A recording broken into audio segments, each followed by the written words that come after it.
He is running for District 3, Martin County Commission.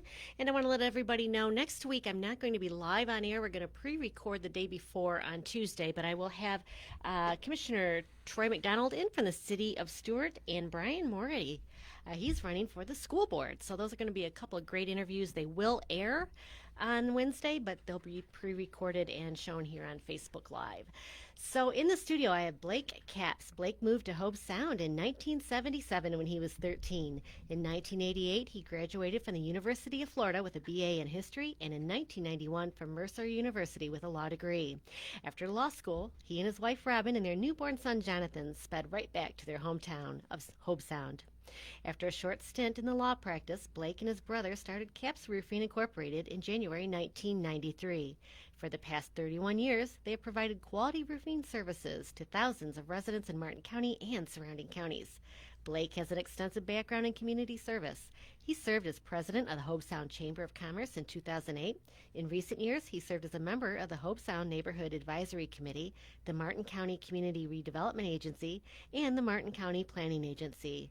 He currently serves on the Martin County Metropolitan Planning Organization and the Martin County Metropolitan Planning Organization Citizens Advisory Committee. Blake and his wife, Robin of 38 years, attend Christ Fellowship Church, Stewart Campus. They have 3 children and 1 son-in-law, all who live in Hobe Sound.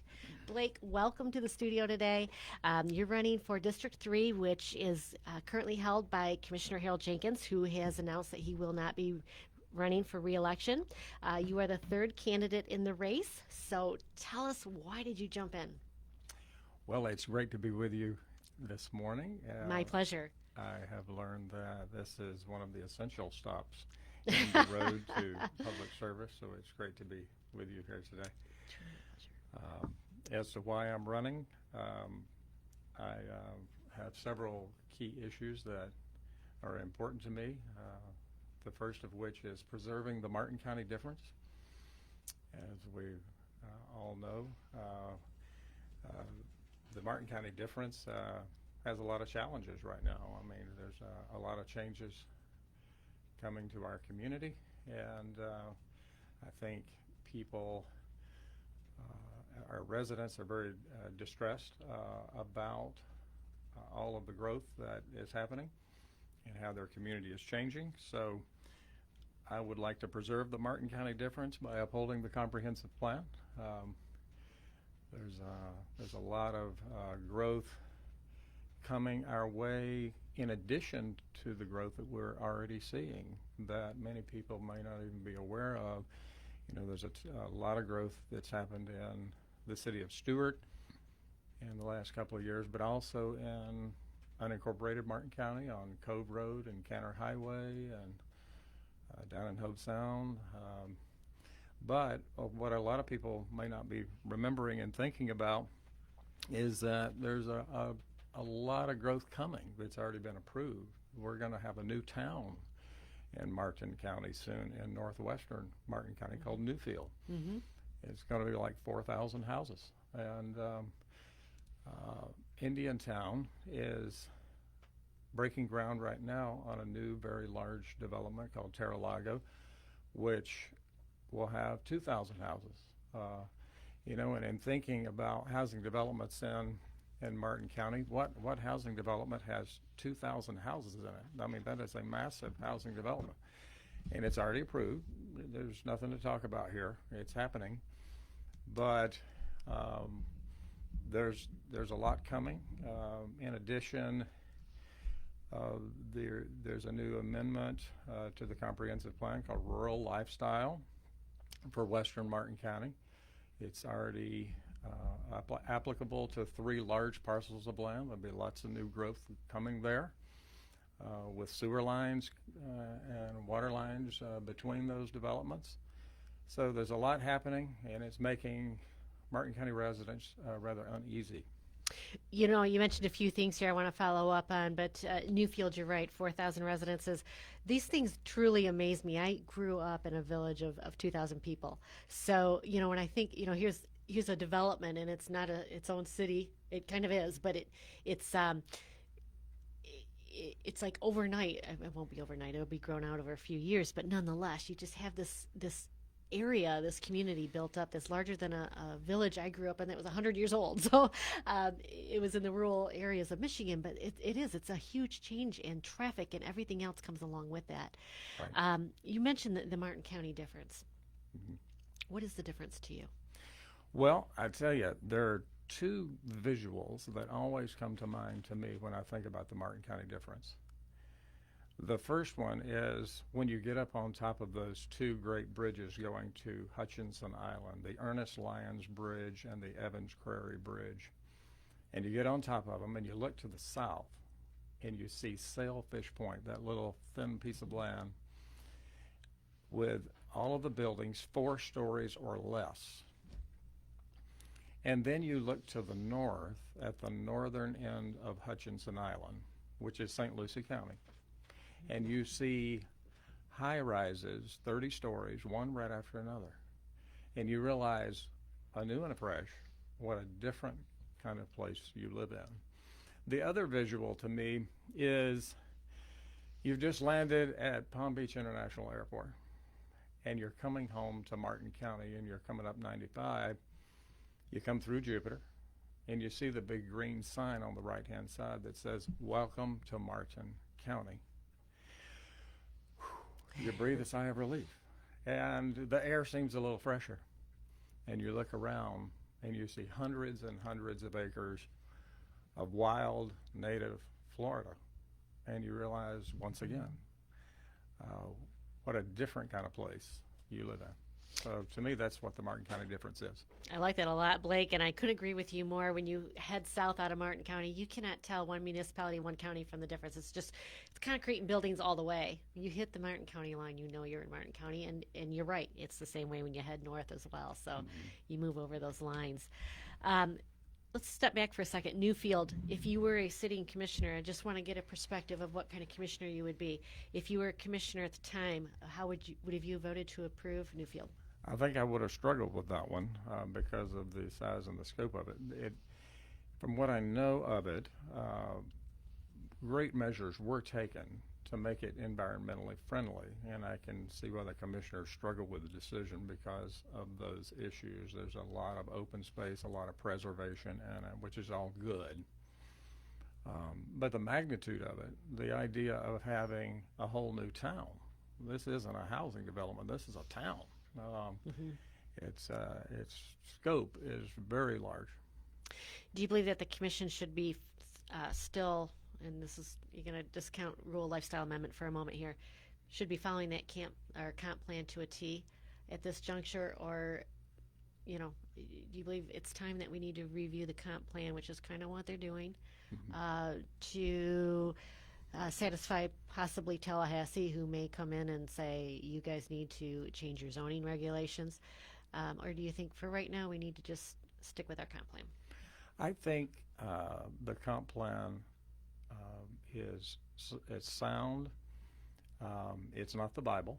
There may be times when it needs some changing, but its bones are strong and solid, and we need to get back more toward the comp plan and to slow down the amendment process where we're constantly amending the comp plan.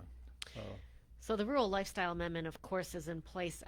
It started with the Becker Groves development that's going on down there.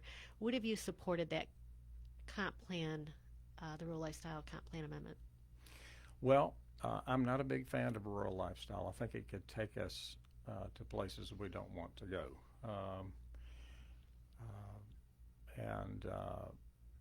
Having said that, we have to wrestle with the fact that it is now a part of the comprehensive plan. It applies to 3 large parcels of land already. So now what do we do with it? There's a fairness issue. But my basic thought is that it was sold to the public with rules and limitations.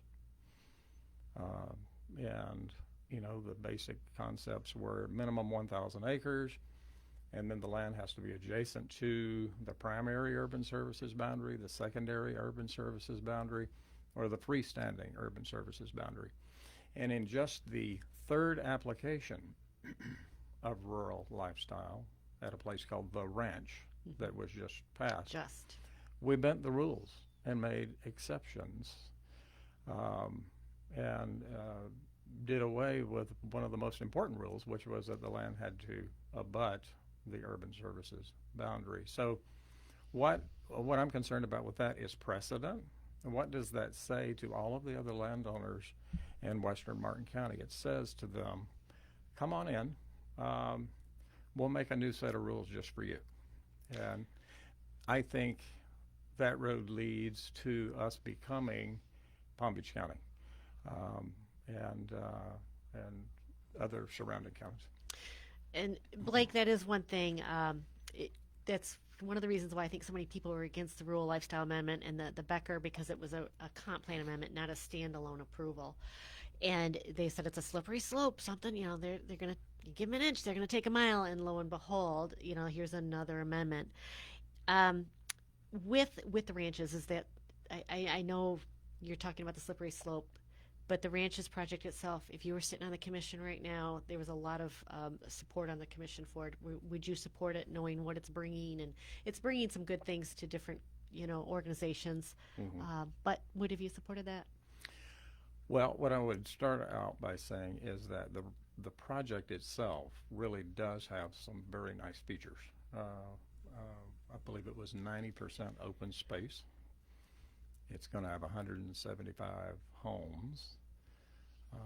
That's a very impressive number for open space. So I can see why commissioners were tempted. The problem I see is the word precedent. What does it say to the other landowners? Where does this take us? So I believe that I would have voted no on that because of that concern. How do you feel about term limits for commissioners? A lot of folks say, well, you get term limits by voting, and the voters have their say then, and then others say, it's really tough for a new candidate to file against an incumbent because they've got the name recognition, they've got a lot more money coming in, so they're at a disadvantage. It's really tough. So maybe it is time for term limits to be instilled. What is your opinion? Term limits, not a bad idea. I'm starting at age 60 here, so I don't plan on being a commissioner for many decades. I do plan to live to be 100, but not a commissioner to 100. Not as a commissioner that long. And there are 8 counties in the state of Florida that have 2 terms as their limit. And I believe there are 3 counties that have 3 terms as their limit. But those are what they call charter counties. Their founding document, or that they are managed by, is a charter. We are a non-charter county, which means that our organizational structure is set up by Florida statutes. So the issue of term limits for Martin County commissioners would not be an issue for the commissioners to decide. This would be a matter for the state legislature. So if you would like to advocate for term limits, you would talk to your state legislators. How did the city of Stuart instill term limits? That's a good question. Perhaps they are run by a charter. That may be the case, and the rules may be different for municipalities, actually. So Blake, Brightline, the commission back in 2018, I'll never forget it, had a special meeting on the Saturday after Thanksgiving where they settled a lawsuit with Brightline, and in that settlement they agreed to pay for 50% of a Brightline station if it was built in Martin County. Fast forward to 2023, early 24, and Brightline put out proposals, and Martin County was chosen for that station there. And now the county is partnering with the city of Stuart for a station. Right now it's projected to be $45 million. The county's share of it, last I heard, was around 15, which is interesting. What is your take on that whole scenario? Brightline is a privately owned company that we are putting that much taxpayer money, whether it's grants from somewhere else, it's still taxpayer money, into a private company's infrastructure. Well, in concept, I think it would be good for us to go forward with the train station. But I'm a fiscal conservative and a small business owner, and I look at everything through the lens of, can we afford it when it's time to write the check? So we got to look at the budget at that moment and feel good about it. The other thing I would say is our contribution as a county going to remain at 15 million, or is it going to jump? I mean, anytime you're dealing with large scale new construction projects, one of the biggest complaints is the cost skyrocket. Right, inflation the last few years has been crazy. And then the other thing, there's these state grants that are being pursued. Are those state grants really going to materialize? So there's a lot of ifs, but I think we would regret it if we let it go to Fort Pierce or somewhere else. If it's here to stay, we may as well have the benefits of it. And as a commissioner, I'm sure our marine industry that's west of the bridge want to know what kind of advocate you would be for them, because they're still struggling because of the bridge being down. It's going to be years before the new one's built. And our friends out in Indiantown, even the new bridge isn't high enough for their super yachts. As you know, Joe Walsh was just annexed into Indiantown and is planning to expand his marine business. Mm-hmm. Right. Well, certainly the marine industry is one of our legacy industries that we need to encourage in any way we possibly can. Another legacy industry that we need to encourage is aviation. Those are things that we're good at. And with our waterways here, our three magnificent rivers, we're all about the water and all about marine stuff. So I would certainly advocate building those industries as much as we can.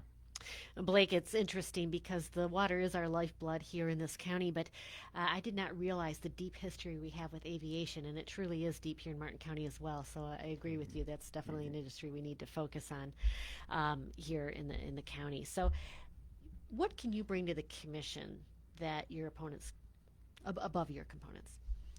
Well, I think we could greatly benefit by having some private enterprise small business owner types in local government. When you've done that for 31 years, you develop some skills at stretching dollars and finding efficiencies. And I think that could be a huge benefit. So how do you view the county's ownership of the water park, the golf facility, the snack shacks out on the beaches? Are you an advocate for county to run these businesses that private, is very capable of? Maybe they didn't have the right partner initially, but instead of finding another partner, they decided to take over and run these businesses. Where do you stand on that? Well, I'm a conservative philosophically, and that doesn't compute real well to have these government-owned and operated businesses. I think we have 4 of them, 2 sandwich shops on the beaches, one in Stewart, one in Jensen, and then we have Sailfish Sands Golf Course on old St. Lucie Boulevard. Mm-hmm. And then we have the Sailfish Splash Water Park. And in concept, that runs afoul of my thinking, and I think we need to move them toward free enterprise, and the county can continue to own the real estate, but private businesses can and really should be running those operations. Another big issue out there for folks is affordable housing. Mm-hmm. What are your thoughts in helping to bring a little more affordable housing to folks that have lived here for decades and beyond? Can be more multi-generational families that are being mm-hmm. priced out. Well, what I would say initially is that my wife and I are sort of living this challenge/nightmare now, in that we have 3 adult children who are trying to make it in Martin County. They all live in northern Hobe Sound, just a couple miles north of my house, and they all live in apartments. And the prospect of them owning a home in Martin County anytime soon is very dim. They may be raising families in apartments, and they live in the less costly neighborhood in Hope Sound, and where my wife and I used to live, and small homes there are over $400,000. You know, and when these young people are making $40,000 a year or something like that, you know, that's 10 times their annual pay. You know, and I've run those same numbers in my own life when my wife and I bought our first house when we were 30. A house that we still own. We've owned it for 30 years, so I've been able to track the rise in value of that house. We were not in a situation at age 30 where a house would cost us 10 times our annual pay. That's what our young people are up against right now. I'm hoping that market conditions correct this situation. This has happened in the past. In 2006 and 2007, we had a massive run-up in property values. And in 2008, it crashed. Yes. You know, yes. and real estate was cut in half, you know, in just a matter of Sure months. was. So that could happen again. But in the meantime, there are other things we can do. In the community redevelopment areas, they have a thing called ADUs, accessory dwelling units. Mm-hmm. And that is something that can have a separate address and a separate water meter. You can close in your garage, that's an ADU. You can build an addition on the side of the house, that's an ADU. You can build a freestanding structure in the backyard, that's an ADU. And they can have separate addresses. What a better way to help the young people and the elderly. So I think that's a good thing. In the areas outside of the community redevelopment agencies, we have guest houses that can be half the size of the main house. I think that's probably a type of construction that we ought to encourage in light of the challenges that we're facing with people that need places right now. There's the concept of a land trust where the trust owns the land and the occupants own the house or the unit in the apartment building. Commissioner Jenkins was in here a couple weeks ago and explained that to us. Has one of those that he's working on in the Banner Lake community of Hope Sound, yes. Which is another innovative idea that we can do. So those are a few of my ideas about affordable housing.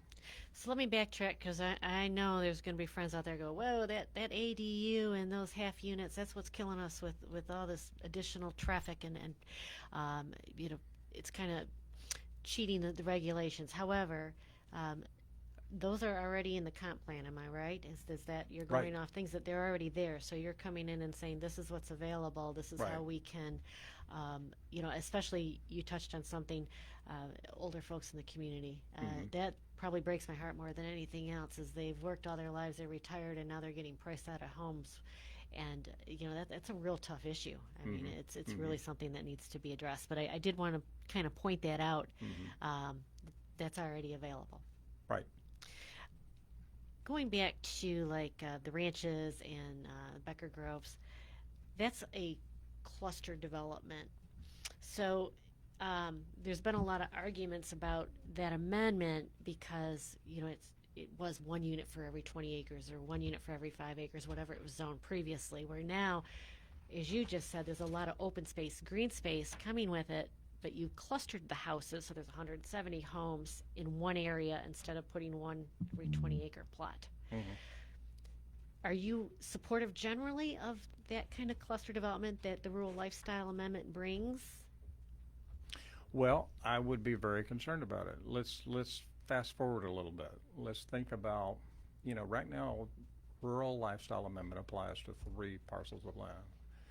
Let's envision it applying to 10 parcels of land with 10 cluster developments with water and sewer lines between them.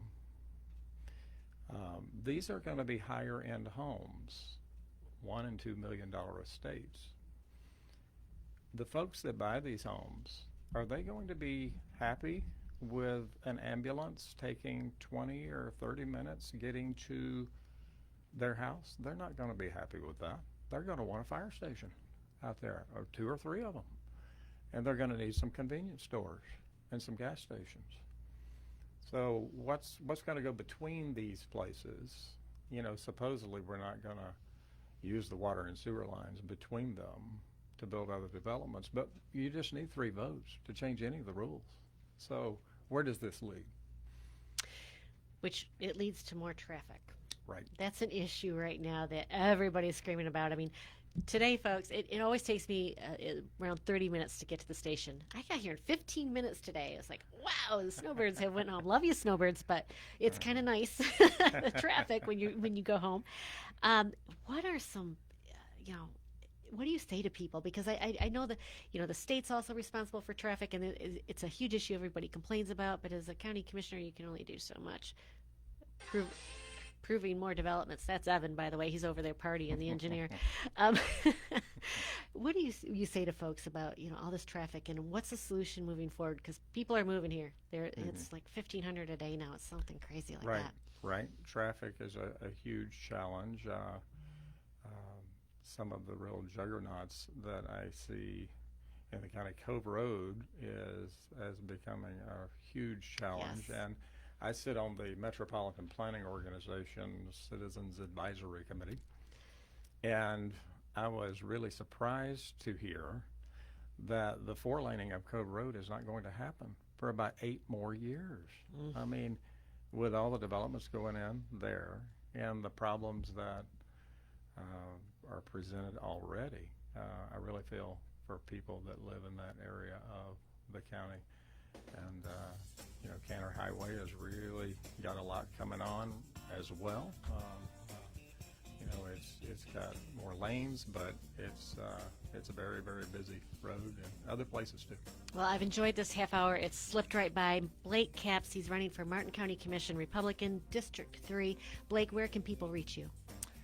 My website is www.blakecaps.com. BlakeCaps.com. I'm sure you'll be out and about. Again, he's running for Harold Jenkins, who is no longer running, so it's an open seat. District 3 covers Hobe Sound and parts of Indian Town.